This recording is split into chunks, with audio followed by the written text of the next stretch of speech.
Okay, good afternoon. So this is our 41st lecture, and today we will continue our discussion on the flow past immersed bodies.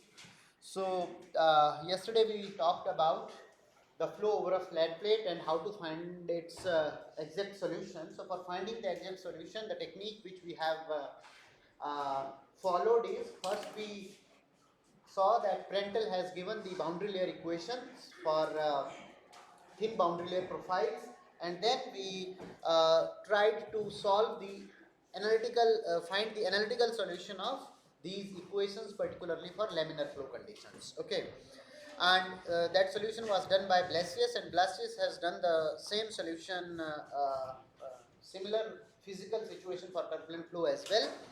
And along with that, we also saw that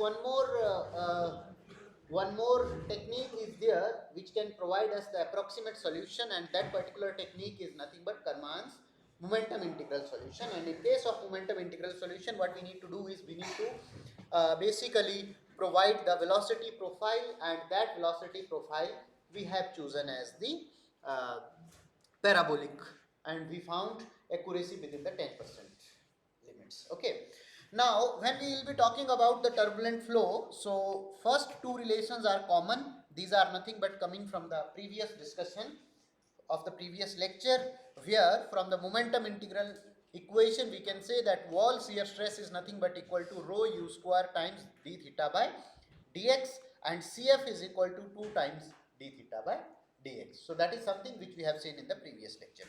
Now whenever we will be talking about the turbulent flow, if we have to find its solution, so what we need to do is we need to follow over here once again the logarithmic profile, because while we were going for flow through internal ducts, there we found that in the turbulent regime, basically the logarithmic profile is the one which is dominant across the entire cross section of the flow. So that's why I have written over here the turbulent velocity profile u by u star equal to 1 by k ln of y u star by nu plus b, where u star is equal to tau w by rho square root of this, and k is the constants whose value is equal to 0.41 from the previous discussion, and b is having value equal to 1. Now b is having value equal to 5. Now using these relations, so if I write this particular relation for the boundary layer thickness, then y will become delta and this u will become capital U. Okay, the velocity in the inviscid portion. So this is for that, and then based on that I can write that capital U by U star is nothing but equal to 2 by CF half, and using this relation, ultimately I am not going into the very detailed derivation of this, but ultimately we will be getting the final relation for friction factor. Okay, skin friction coefficient. So you can see the skin friction coefficient for turbulent flow can be obtained from this particular equation if we have flow over a flat plate. Okay, but one difficulty with this equation is that there are two issues. One is, in this equation the definition of Reynolds number is based on the boundary layer thickness delta. Okay, so first you need to predict the boundary layer thickness at any particular location for any particular value of x, and that boundary layer thickness you need to substitute as the length scale in the definition of Reynolds number. And second difficulty is that CF is in the left hand side also, and CF is inside this logarithmic term also. Okay, so as CF is coming both in left and right hand side, so that's why, and particularly in right hand side it is within the logarithmic term, so that's why you cannot explicitly find the value of skin friction coefficient from this. Okay, so you have to apply over here the iterative procedure in order to calculate the value of CF. So that's why, though this is the equation which we are getting from the velocity profile for flat plate, but particularly this equation is having less applicability in terms of practical uses, because it's having the dependence of CF in an implicit fashion. Okay, so particularly when data is given over here, so for different Reynolds number, and particularly these Reynolds number are calculated based on the boundary layer thickness, and the corresponding values of CF are given from 10 to power 4 to 10 to power 7. And you can clearly see that whatever this data is, this data can be easily fitted using this mathematical relation. CF is nearly equal to 0.02 times Reynolds number delta power minus 1 by 6. Okay, so I can say that this equation is nothing but a easy substitute of this main correlation. Is this point clear? So basically exact equation we are getting this, but when from this equation we have calculated data for the range of 10 to power 4 to 10 to power 7, then within this range we can see that this data can be easily fitted with a simple explicit correlation. So I can say that this to be my correlation of skin friction coefficient for the turbulent flow, which can be considered as substitute for its main equation. Okay, now if you see the validity of these relations, you will be finding that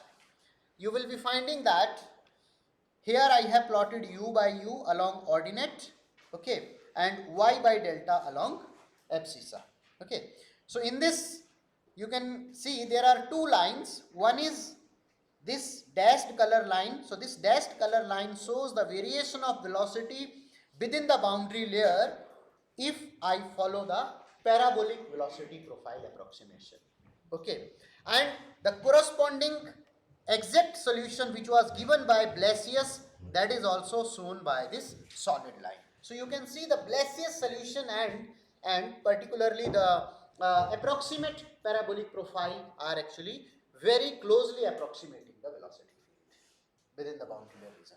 And if you go for turbulent flow, then for turbulent flow these solid lines are nothing but the exact solution of the Blasius, and of course exact solution of Blasius I have not discussed over here. Okay, I have not discussed over here the exact solution of Blasius, but if you solve and determine the Blasius solution for turbulent flow, then these solid line will represent for different Reynolds number the values, the velocity profiles for the turbulent flow, which are calculated based on the exact solution. And if I try to plot the approximate solution over here, so this dashed color line is nothing but this shows the approximate solution, and this approximate solution is obtained by this particular velocity profile. U by U turbulent is nearly equal to y by delta power 1 by 7. Okay, though actual logarithmic profile if you follow, so actual logarithmic profile is this, but actual logarithmic profile has given us very complicated form of equation. So that's why in place of going for the actual logarithmic profile, particularly for turbulent flow over a flat plate, we can have another approximation for velocity profile, and that approximation is u by capital U for turbulent flow is nothing but nearly equal to y by delta power 1 by 7. Okay, so we can see that if we follow this approximation, then particularly for the Reynolds number of 10 to power 5, this approximation is matching quite well. Okay, with the exact velocity profile which is considering the actual logarithmic nature of the turbulent flow. So using this velocity profile, if we calculate the momentum thickness, then momentum thickness we will be getting as theta equal to 7 by 72 of delta. Is this one clear?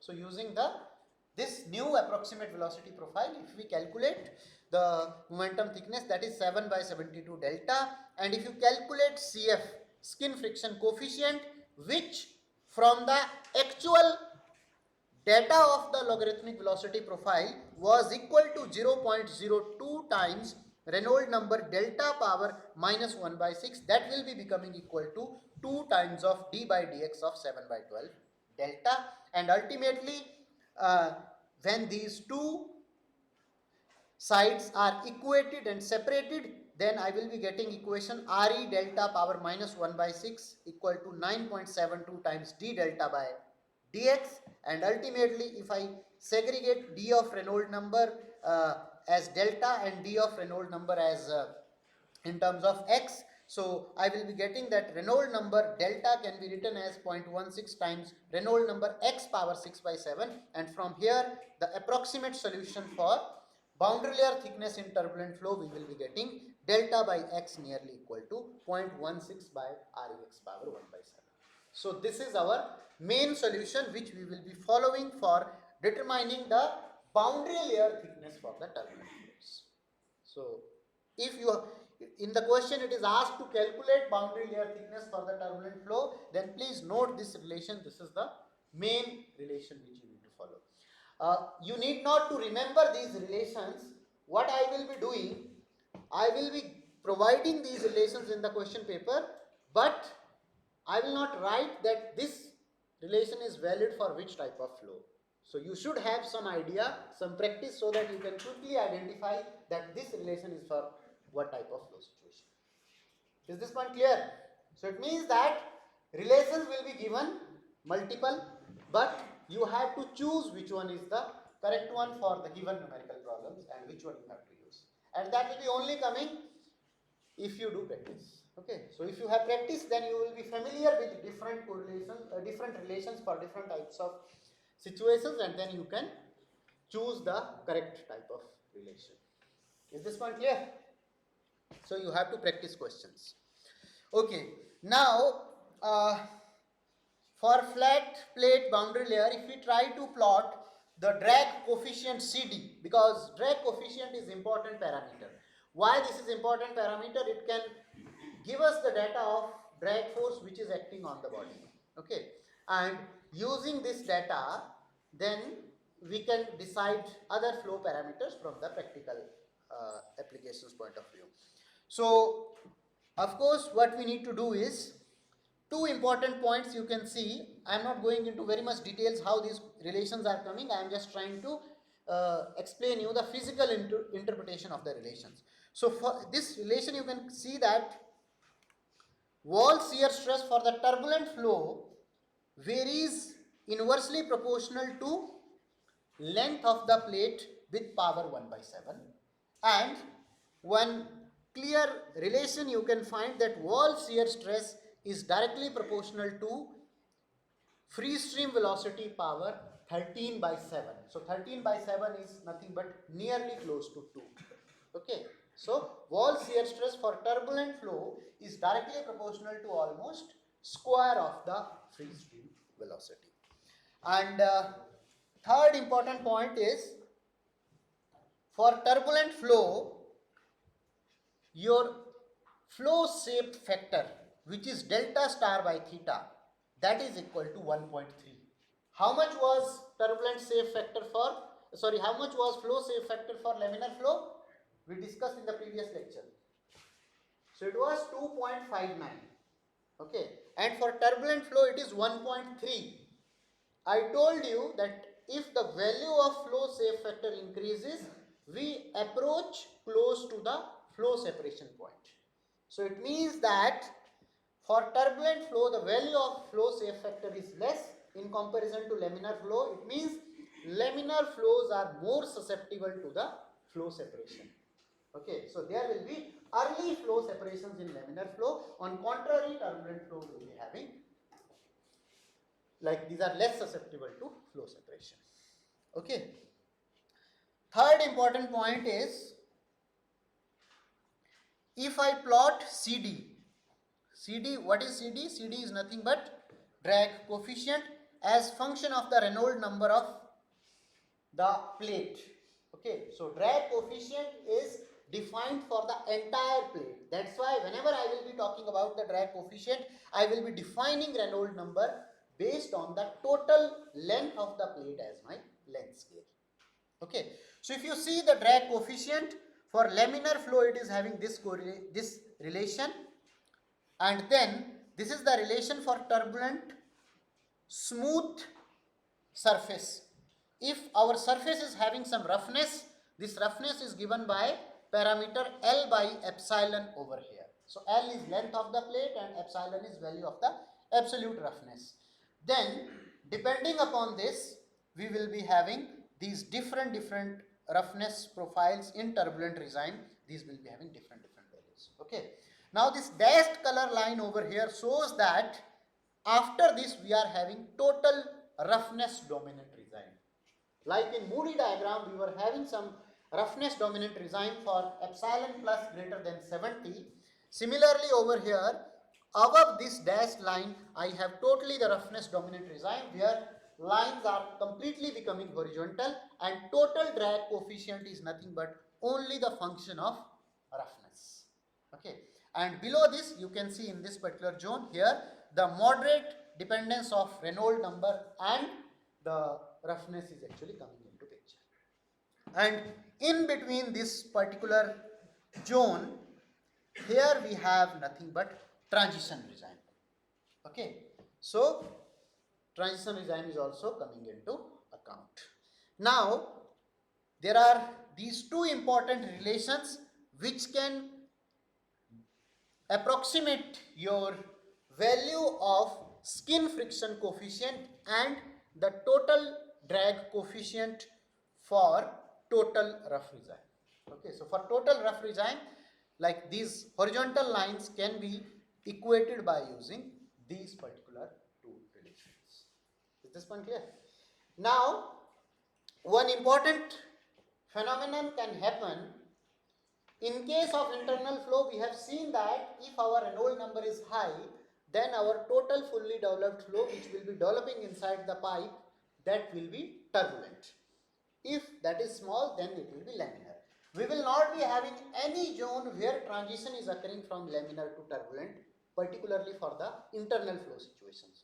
On contrary, in case of external flows, for example flow over a flat plate, in the initial portion of the plate always there will be laminar bounded layer, and after that if the length of the plate is sufficiently larger, it means the Reynolds number at the trailing edge of the plate is becoming greater than the critical limit, the transition limit, which is 5 into 10 to power 5 for rough plates and 3 into 10 to power 6 for fairly smooth plates.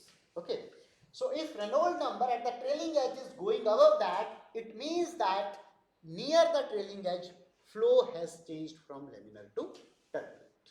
Okay, now depending upon how much portion of the flat plate is covered with laminar flow, how much portion is covered with turbulent flow, we have to identify the length portion of the plate which is dominated by the laminar flow and the length portion of the plate which is dominated by the turbulent flow, and accordingly we have to choose the different drag coefficient for the individual portions of the plate. Is this point clear? All are clear with this idea? Okay, but to account for this, one easy thing is, in the literature people have already done this formulation for you and people have given you the simple correlation for drag coefficient which accounts for both laminar and turbulent flow effects. Okay, so in case if you find that the Reynolds number at the trailing edge is greater than the critical limit, then you can use this particular relation for determining drag coefficient if your transition Reynolds number is greater than 5 into 10 to power 5, and this particular relation will be accounting for both the laminar as well as the turbulent effects, because this CD is nothing but average drag coefficient for both laminar as well as the turbulent portions. Is this point clear? And in case you are, in your question it is specified that the plate is fairly smooth, then you have to go for this particular limit of transition Reynolds number, and then you need to use the second relation. Okay, so the benefit is these relations are already accounting both the effects, laminar as well as the turbulent effects. If you want to see the full derivation of this, that also I can show you, but I am not considering at the moment. So just trying to explain you the application perspective. Fine. All are clear with this idea? So I am telling you that if you find anywhere that you are having the presence of both laminar as well as the turbulent flow over the flat plate, then these are the relations which you have to use for determining the drag force. Okay. Then comes the important topic, if we have boundary layer with pressure gradient. Okay. So if I have boundary layer with pressure gradient, if I determine my value of wall shear stress del T by del Y, gradient of wall shear stress, then it will be becoming mu times del square U by del Y square at wall. Okay, and from my Prandtl's boundary layer equation, I can write this wall shear stress is nothing but minus rho u into du by dx. How this is coming? Can you tell me? We have now done enough discussion. What is Prandtl boundary layer x momentum equation? U times del u by del x minus or plus u times du by dx plus mu times del square u by del y square. Okay, so this is Prandtl's x momentum equation. Now, in this equation, if you see at wall, because of the no slip condition, this u will be 0. Is this point clear? This u will be 0. So if this is 0, then mu times del square u by del y square can be written as, sorry, this will be rho. So mu times, and here also there will be rho. So mu times del square u by del y square can be written as minus rho u du by dx. And what is minus rho du by dx? That is nothing but equal to dp by dx. Is this point clear? So if I write Prandtl's boundary layer equation at the wall surface, then I will be getting that mu times del square u by del y square, which is nothing but the derivative of wall shear stress, that is equal to dp by dx, and ultimately this thing I will be getting. Okay, now this dp by dx term is very, very important near the wall, because this dp by dx near the wall will be deciding whether the second derivative of velocity with y will be positive or negative. If dp by dx is negative, then second derivative of velocity with y will be negative, and if dp by dx is positive, then this second derivative will be positive. So it means this is nothing but coming as a geometric condition at the wall. Is this point clear?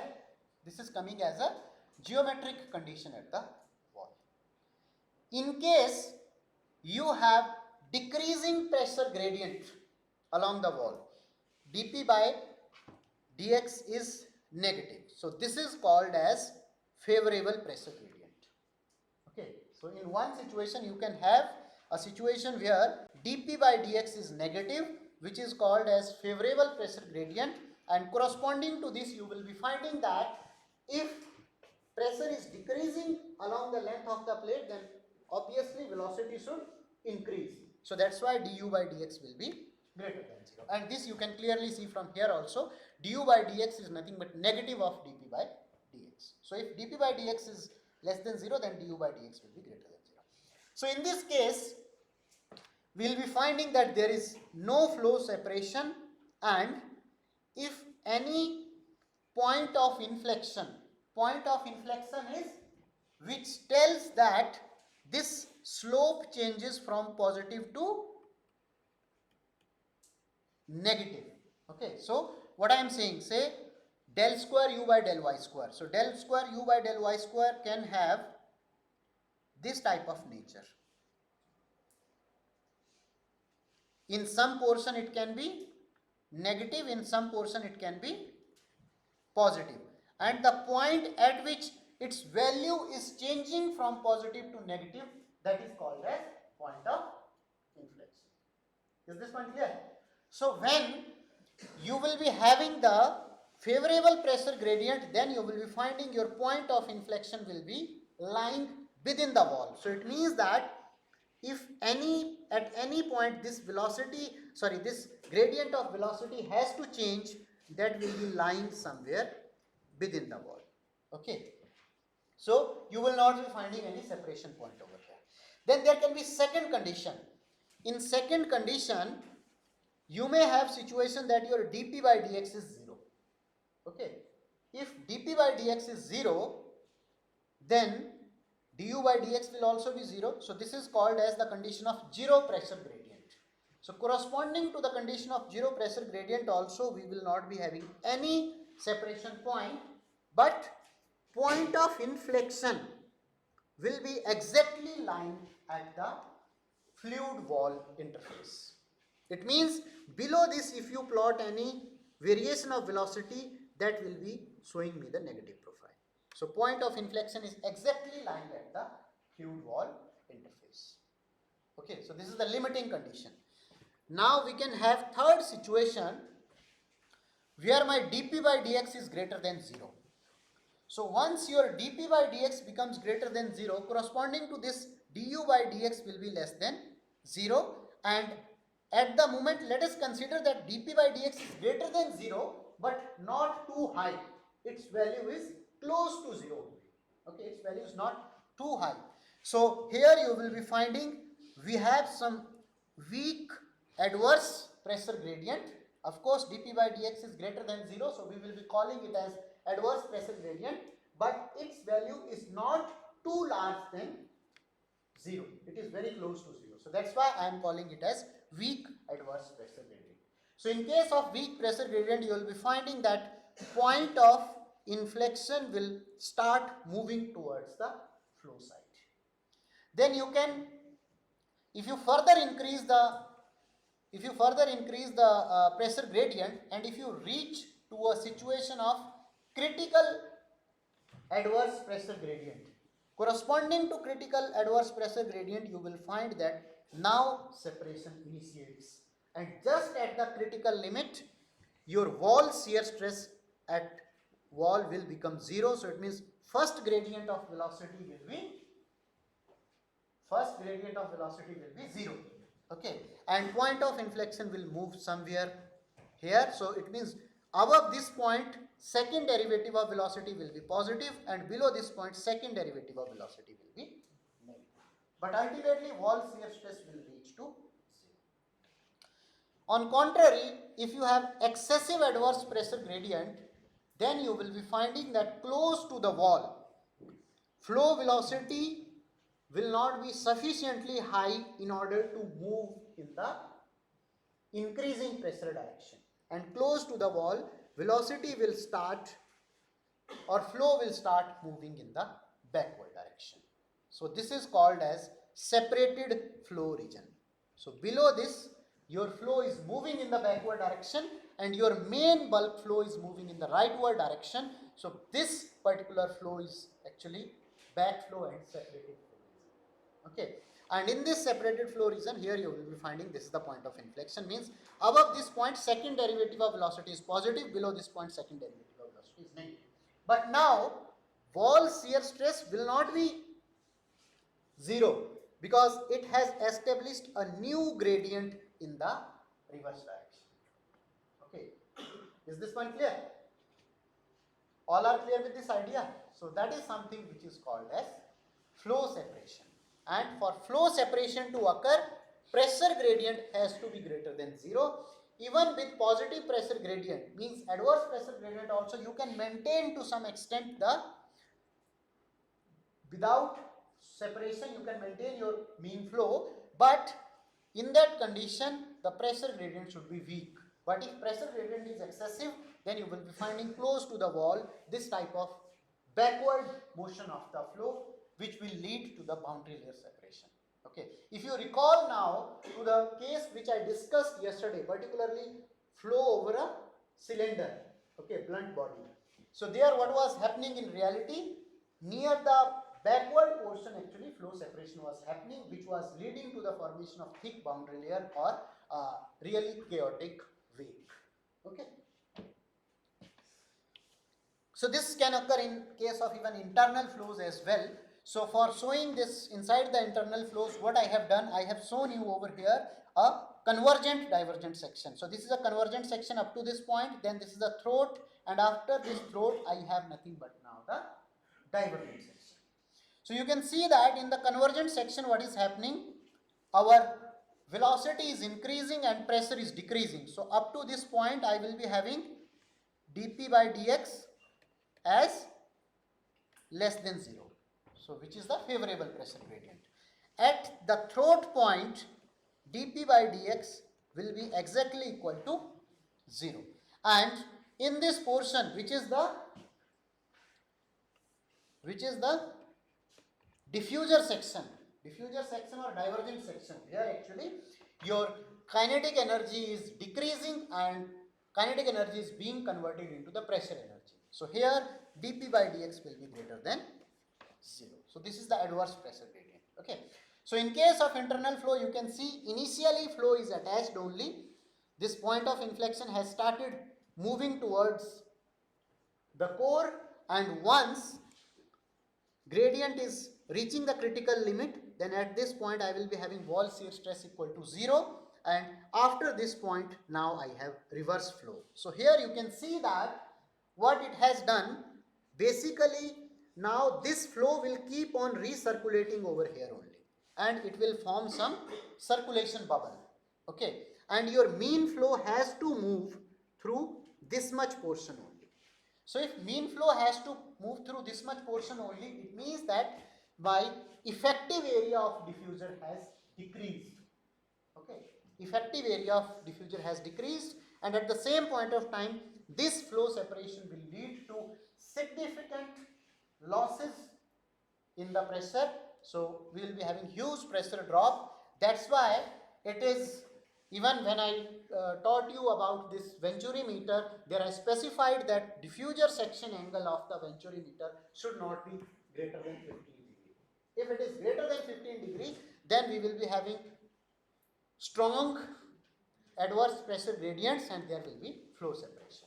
So typically diffuser is a very important and critical component in compressible flow analysis when people analyze flow of different objects in the wind tunnel. So it's a critical component in wind tunnel, and in wind tunnel the efficiency of diffuser and the requirement of pumping power is purely dependent upon the performance of the diffuser, because that is the more critical component which is having adverse pressure gradient. So that's why when we design the wind tunnel, we have to take care of this point, that flow separation should not occur within the diffuser. Okay. Now another important aspect of the external flow is that whenever we are having the bodies which are flowing in the surrounding fluid, then surrounding fluid imparts certain forces on this body. Okay, so some of these forces are desirable, some of these forces are actually not desirable. For example, if you have aeroplane flying in the air, so we want to have the minimum drag force, then only power requirement of the aeroplane engine will be less. On contrary, we want to have the good lift characteristics. Lift characteristics is, lift force is, so you can see the force which is acting normal to the flow direction. So this is flow direction. Any force which is acting normal to the flow direction, that is something which is called as the lift force. Okay. So lift force has to be high, because then only airplane will be easily moving in the upward direction by taking less power. So for a three-dimensional object, there will be three principal axes. The axis which is aligned parallel to the free stream velocity, that is, along that axis whatever force we are having, that is called as drag force. And along this axis, if I have any kind of movement developed in the body, that is called as rolling movement. Okay. If we have any force which is perpendicular to the plane of the body as well as perpendicular to the free stream velocity, that is called as lift force, and any movement along that particular axis is called as yawing movement. Okay. Then in the plane of the body, if we consider the third perpendicular axis to the flow, along this whatever the force we will be having, that we call as side force, and the movement along that is called as pitching movement. Okay. So this is for a three-dimensional body. Now when I will be simplifying this body to a two-dimensional system, then in two-dimensional system, like in case of aerofoil, like in case of a flat plate, where the third dimension of the body is actually infinite. So there we can simply assume that our situation is nothing but two-dimensional. It is symmetric about one plane. Okay. So in these type of situations, pitching, in these type of situations, side force does not come into picture for two-dimensional flow situations. Rolling movement does not come into picture. Yawing movement does not come into picture. So it means that if you have only a two-dimensional flow situation, then our interest is to calculate drag force, our interest is to calculate lift force, and our interest is to see the pitching movement of the object. All are clear with this idea? So if an object is two-dimensional, then out of all these three, all the forces, only lift, drag and pitching moment will be of our interest. Okay. So particularly when we will be talking about the stability of the aeroplanes, then this pitching moment will be important, but at the moment from the perspective of fluid mechanics, we will be mainly talking about lift forces and the drag forces. Okay, so maybe the people of aerospace engineering, or if you study some effects like gyroscopic effect in your dynamics of machines course, so there you will be having more interest on all these types of forces and movements to talk about the stability of the plane. Okay. Okay. So now uh, one important thing which we have to consider is whenever we have any object, the important term we define, which is the drag force, drag coefficient. And drag coefficient is given as drag force divided by half rho v square into A. Now, when we write this A can be of different types for different types of bodies. Okay. A can be frontal area,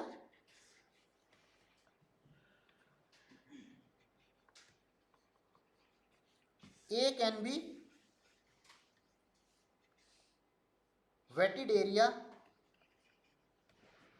and this A can be plane form area.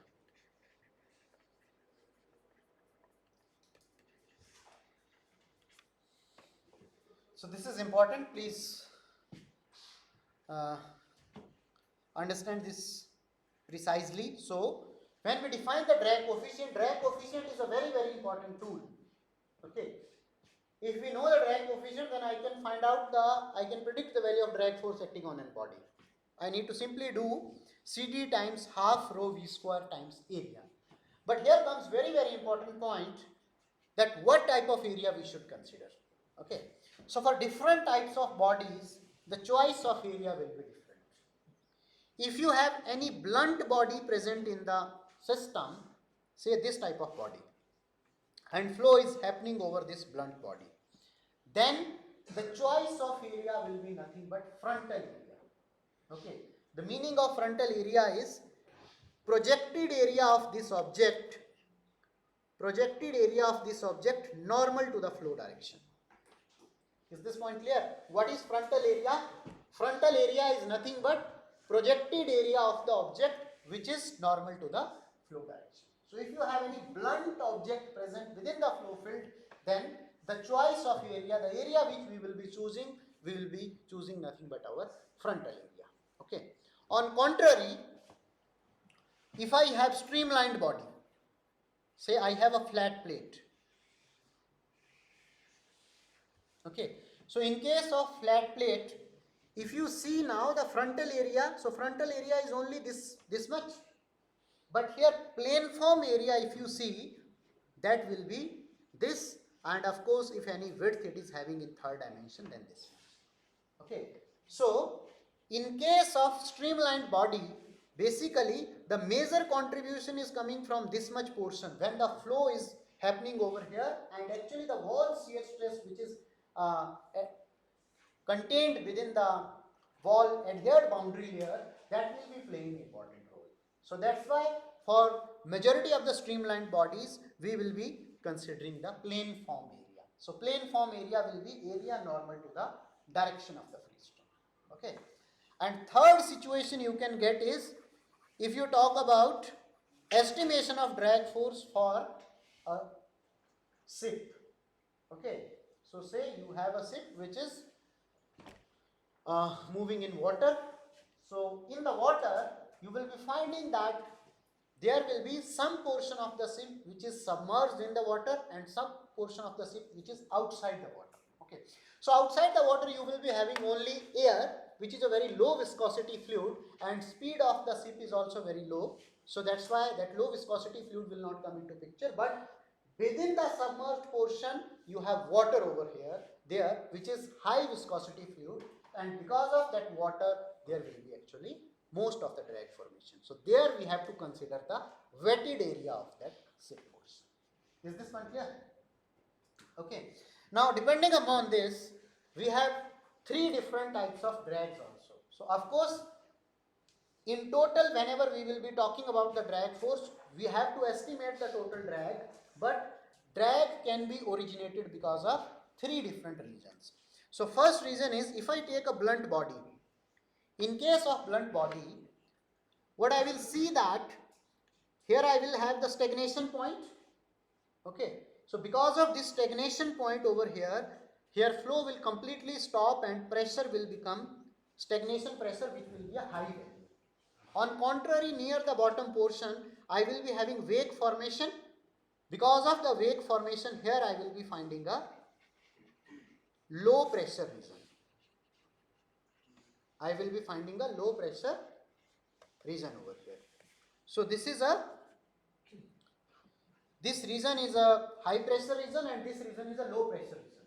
So because of this difference of high and low pressure, we will be finding some drag force will be acting. So that particular drag force which is caused because of the pressure difference across the body, that is called as form drag.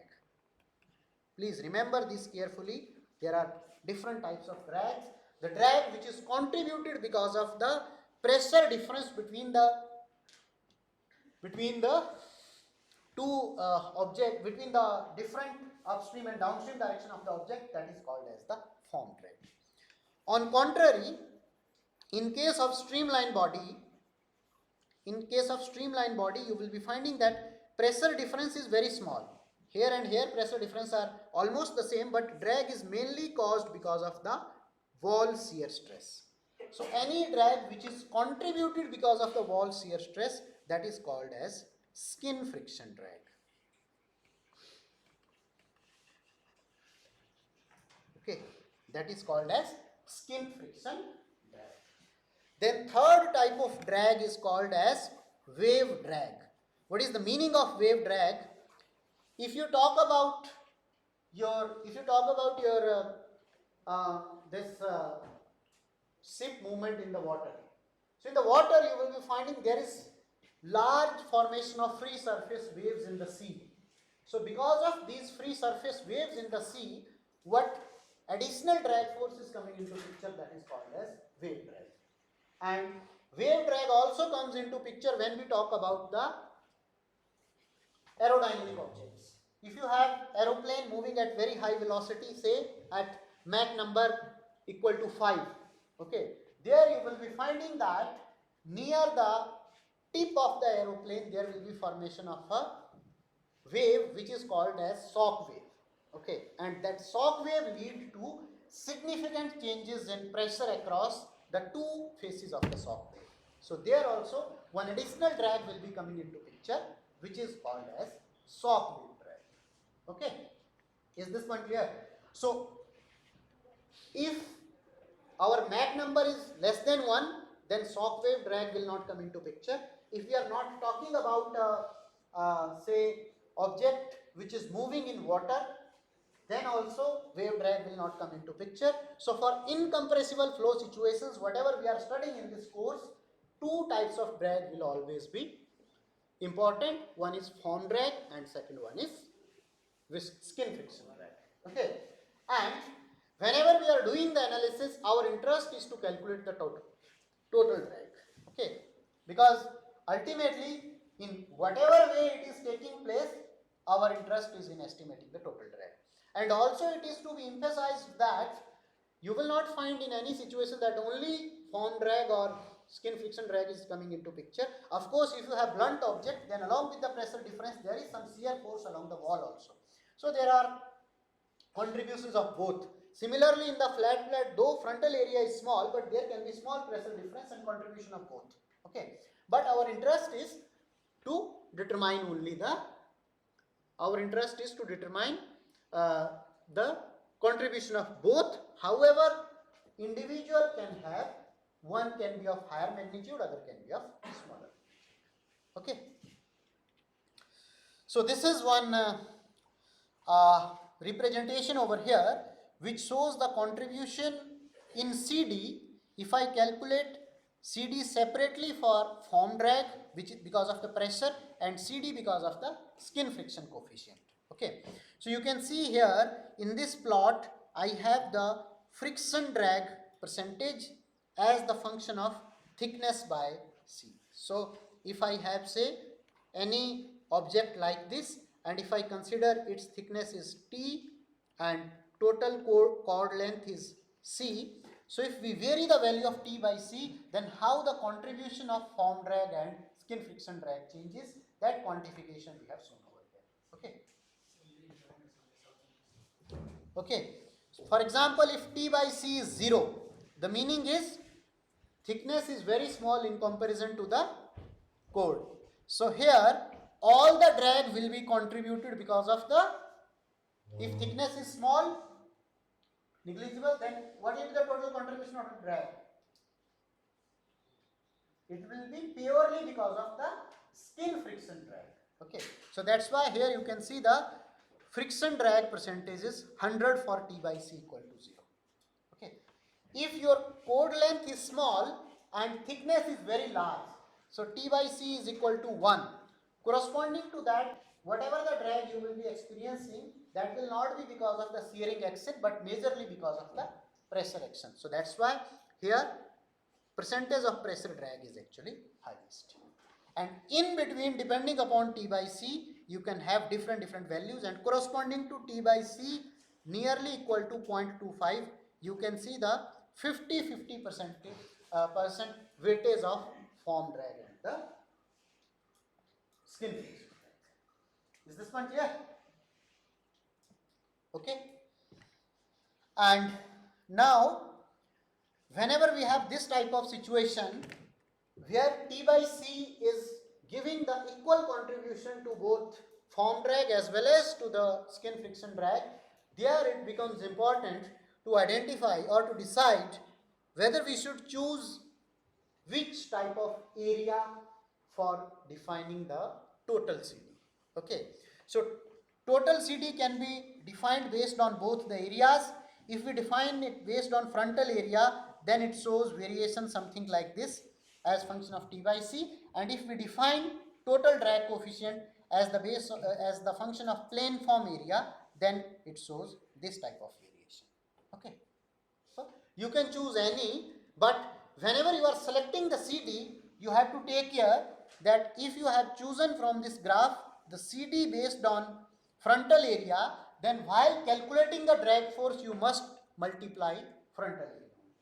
Okay, and if you have chosen the CD based on the plane form area, then you should multiply plane form area only in the formulation of the drag force. Is this one clear? Then we have flow past the circular cylinder. So in case of circular cylinder, if I consider that my viscosity is negligible, viscous effect is not coming into picture, then I will be having inviscid flow, ideal situation, and in ideal situation I will be finding pressure at this point will be highest.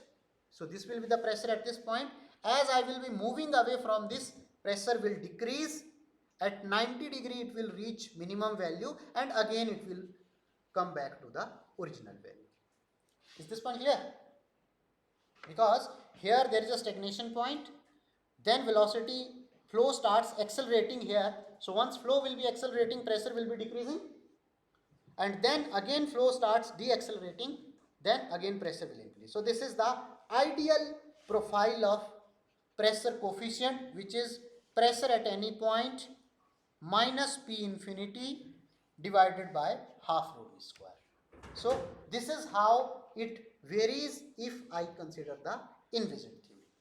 But if we consider the viscosity into account, then upon considering viscosity into account, if I have laminar flow situation, for laminar flow situation I will be finding that my flow separation is taking place at, if I measure from this side theta, then at theta equal to 82 degrees flow separation is actually happening for laminar flow conditions. Okay, and if I consider the turbulent flow conditions, then in case of turbulent flow condition, this flow separation happens at theta close to 120 degrees.